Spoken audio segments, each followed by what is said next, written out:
Hello everyone! Welcome back to another Minecraft building video. This week I was very inspired by the new Minecraft 1.14 update, and I decided to go ahead and practice my building skills by transforming a taiga village. This was not something that I intended to put on YouTube, I was just doing it for fun, but I'm really happy with the results, so I thought I would share it with all of you in this walkthrough. We're going to start over here on the lower end of the village. Originally, this end of the village had two small houses. Each house had a regular chest, a bed, and some normal chairs. Nothing extraordinary was going on over here, and I wanted to continue that and just do some regular houses. As we can see with this house, I have taken the transformation by basically just doubling the length here. This is the exact foundation of the original house, even with the original windows still in place and some of that cobble. I didn't take it down, all I did was add some depth to it by creating these big pillars out of spruce logs, and then I used andesite stairs and slabs to my advantage here because I think they complement the cobble very well and still make it look very rustic or medieval and not too built up like stone brick maybe would. Then I added a second layer. I divided the first and second layer with some spruce detailing, and that gave me some room to add some flower boxes with some spruce leaves and berries. Then I used bone block to create these upper floor walls, added in a little windowsill, and then did the roof. For the roof of all of these structures, I kept it very consistent. Most of them have a chimney, with the smaller houses having a cobbled chimney like this one here, and I went for this lovely red nether brick and some very detailed, very sturdy looking roofs. They're almost very elegant, but I still think that they fit very well with the medieval style, and they add that little touch of flair and detail that I think this area was really needing. As we continue along the path, we can see the lamppost that I've done. All I've done is add a little chiseled stone brick at the bottom, then I used the stone brick wall, which I love, and I just hung a lantern here. This is very close to the original design in some of the villages in 1.14, and I think it adds a nice simple touch. It doesn't really take away from anything, but it does light the path, which is perfect. As we come along here, before we had a very run-down farm. This had pumpkins surrounding it, a little bit of cobble, and it was surrounded in these spruce trap doors. I decided to stick with that theme and just raise it up one by putting spruce stairs along the border and some logs on some composters, and then I kept with the spruce trap doors instead of doing fencing. This does mean the villagers get caught on it sometimes, like right here they might be a little bit caught, but I can just flip it down and they don't seem to mind at all. I think this is a lovely farm design, and I wanted to keep some pumpkins in this area, so off to the side of it, I put a little cart carrying some pumpkins just off the side of the path, along with some hay bales for decoration. Behind us here we have the first larger house that we're coming across, so I decided to do this one a little bit more fancy. I wanted an area to put a lectern and books because originally in this village that did not exist. So on the interior of this house, I've created my little lectern with a book in it and just used some lanterns to create some lighting in here and lined the walls with a few bookshelves. I think this makes a wonderful little bookshop that I am proud of. I also added a few extra details here, adding in some buttons in the upper floor here. I used wood along the upper layer to kind of make it a little bit more of a warm building, but then the bottom is this very heavy foundation.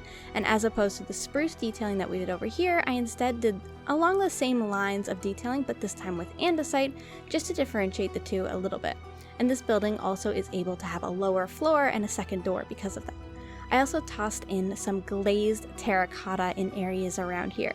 I loved the accent and the detail that this brings, and I think it really sets this building apart from some of the other more regular ones. Let's continue along the path to our next structure. This is actually an area that I changed a lot. For the most part in this village, I tended to keep the same layout, but this area was just a little bit blank and very covered in trees. Because the terraforming around here was a little bit odd and had lots of ravines cutting through it, instead of getting rid of that completely, I decided to keep that, but I would change the course of the path. So now our path curves up this way to get towards our blacksmith and our fletching house. And I added in this small, simple house, and I decided to make this a good place for our cleric by putting a brewing stand and, of course, a little bedroom up at the top. Unlike a lot of the other houses that I created around here, this house does not have very much of a foundation, and it also has a thinner roof. That makes it a little bit more of a simplistic design, and I like that because this house is situated between a lot of the more important structures of the village. So I needed something to just kind of balance it out. They can't all be fancy, some of them just need to be regular. I did still add a little bit of stone around the foundation just to match the original design of the houses here, but in general this one is a lot less fancy. Now let's continue our way up this path that I created. We're going to first stop along this large house here. I am very proud of the design of this house. Originally, this house was a Fletcher, and I kept the original shape because I absolutely loved it. All I did was extend the foundation to make it a little bit taller, and I added a second layer and a much fancier front roof. So this house still has that front sort of porch-like design, and if we go on the interior, we'll see that it also still has the 2 fletching tables. But in addition to this lower floor, it also has an upper floor with a loom, some tables, and some simple beds with a lantern hanging there. I really think doing simple things like this really makes the village come to life, and although I did keep the original shape, I definitely think I added just a lot more charm to this building, and I also added a nice stone brick chimney coming out of this one, as this house is a little bit more built up than some of the others that we have around here. Our Fletcher's house is right on the outskirts of this village, so now we need to head back in and go towards where I created the blacksmith. In this position originally was a very simple regular house plus a stonecutter's house. Although I very much enjoyed the design of these houses, I think this village could have really benefited from having a blacksmith in it. So you'll notice with the blacksmith I added in the polished andesite as well as the stone brick going around the foundation. I think this gives it a lot more of a sturdy feel, like it's been built up quite a lot more, and the top part where our bone block is a lot smaller. I think this really contributes to this quaint little style blacksmith, and I really love it. Off to the side we have this massive 3x3 stone brick chimney coming up and this little roofed area where our blacksmith can work. I created a little grindstone out here.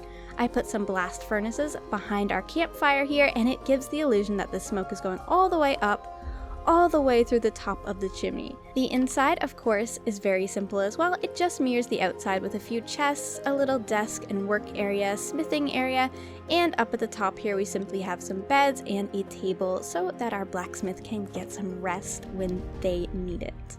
Now we're getting into a little bit more of a foresty area. Originally this area had some cobble place which kinda to me looked like ruins, and it also had a campfire off in the forest. I decided that I wanted to run with this a little bit, so I took advantage of the new textures of the mossy cobblestone and mixed that in with some mossy stone brick and created this little ruin area with a campfire. Also, because there was a campfire in the woods originally here, I decided to come off into the woods here and create a little tent and a simple camp area so somebody could be camping here on the outskirts of our village. As we walk down this path, the first house we come across is our stone cutter's house. Now originally our stone cutter was up on that cliff where our blacksmith is, but this house generated with 2 grindstones out in front, so I knew that it had to be something different. It was also a glorious 2-story house, so I decided that I would create this house to be the tallest one in the village. On the inside, I decided to do something a little bit different with this one. As we come on the inside, I've got another simple blast furnace, an area to access the upstairs, and then we've got this little work area down here with a simple table and chairs, a stone cutter, and another door. I decided that in order to dress up the back of these houses a little bit, which, let's be honest, it's a little plain back here, I wanted to create this outdoor area for stone cutting because it would just make sense that this would be done outside. So I placed some rough granite, some polished granite, and some bricks to make it look like this stone was being cut into bricks and these polished blocks here.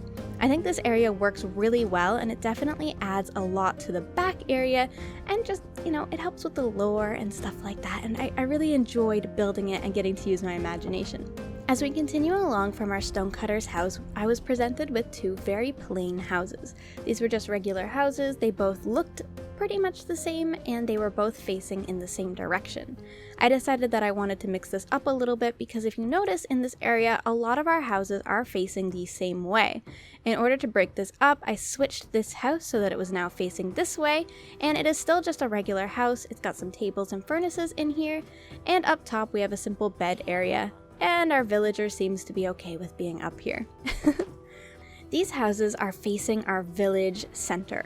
Originally, our village center was an absolute mess. There was a simple bell sitting in the center of an empty path, surrounded by trees and a very, very deep and dangerous ravine. I decided that I would terraform this area and cover up the ravine, adding in stone walls and a nice path and some market stalls. I think this really dresses up the area quite a lot, and it adds a really proper village center. I decided to use some more sturdy market stands. I used spruce wood for the foundation here. I added lots of barrels around, and for the top, instead of just going with the simple wool, I decided to also surround them in this dark oak. This way they really match in with the village and they look like something that could possibly be set up all year round. I also kept with the bell, but instead of just laying it on the ground, I decided to put it up here in the middle of this biggest market stand. I also added 2 custom trees and some wheelbarrows to this area, just to dress it up a little bit more. And off to the side over here, we have our stables. Originally, this area was just blank, so this is another one of those structures that I decided to use my imagination and add in myself. One side of the stables is open with some gates so that you can get your horses in there to maybe stay the night or any visitors or travelers that are coming through. And I mirrored this design with the rest of the houses that I did, keeping that very fancy roof and the nether brick. Thank goodness we have nether brick stairs now. That was very, very helpful. But instead of using bone in this, I decided to go with the stripped spruce logs. I think this makes it look a little bit more rustic and worn, and let's be real, a stables or barn probably should not be super clean and white looking. Directly across from our stables, we have another structure that I added. This area was looking a little blank right next to our farm, so I decided that some storage would do it well. So I added this simple little roofed area with some hay and barrels in under it just to keep them dry during the wetter season around here. Up the path, we've got more lanterns and of course another one of these cleaned up farms. Hello, bunny! Continuing up the path, I smoothed this out a little bit, and now we come across one of our bigger houses. This was actually the first house that I built. Originally, this was a slightly larger than normal house, but it was still just normal. It was sort of just a variant of that. It didn't seem to have any specific job or purpose. So when I designed this, I did some very basic spruce pillars, a simple andesite and cobble foundation was stuck with, and I kept with that regular spruce trim, the glazed terracotta with the spruce slabs and trapdoors, and I gave this one a slightly larger chimney since this was a larger house. There are only a couple more spots in the village left now, and this house over here I thought was really cool originally. It was like this house that was on this foundation, but the foundation was smaller than the top part of the house, which I thought looked really cool and gave it this fantasy type feel. I decided to kind of stick with that theme. I gave this house a very thick foundation with some cobble staircases leading up. I thought this kind of kept the general idea, but it made it just a little bit more functional and allowed the interior to be a little bit larger. Directly across from this house, we have another kind of rough farm area. I decided instead of creating yet another farm here, a well would maybe fit in a little bit better since there is no river running close to this village. There are a few ponds, but I just assumed that our villagers would maybe appreciate having a nice well off to the side here. I added some wheelbarrows here, like they could maybe bring water back and forth in buckets. I'm not sure, but I think it definitely dresses up this area and I quite like it. From here, our village actually continued upwards. As you can see, our villagers love hanging out up there. I couldn't figure out an easy way to get this path from here to here in a straight line, and let's be honest, this is straight enough, and although I did keep this straight line, I kind of generally like my villages to kind of, change up a little bit, not just be completely straight. So I decided to curve this path off to the side here so that we could run up this pathway and get up to the top of this wooded area. This area seemed like a great place to be on the lookout, and with the addition of pillagers in this update, I felt like we really needed a guard tower. So that is what I did here. We have this very simple guard tower that we can come up to the top of, and I've placed a bell within it. So this is now the perfect place to watch for any of those evil pillager raids coming for our village. Since this is more of a pretty and aesthetic village than a defensive one, I thought this was probably a good idea. We can ring this bell at any time that we see danger and alert all of the villagers. And with all of that said, thank you so much for touring my village with me. I had a lot of fun building this. Definitely let me know what you thought down in the comments down below, and let me know if you would like to see me design more villages that were updated with Minecraft 1.14. I'm having so much fun playing in this update, and I hope you are too. Thanks for watching the video, everyone. Bye-bye.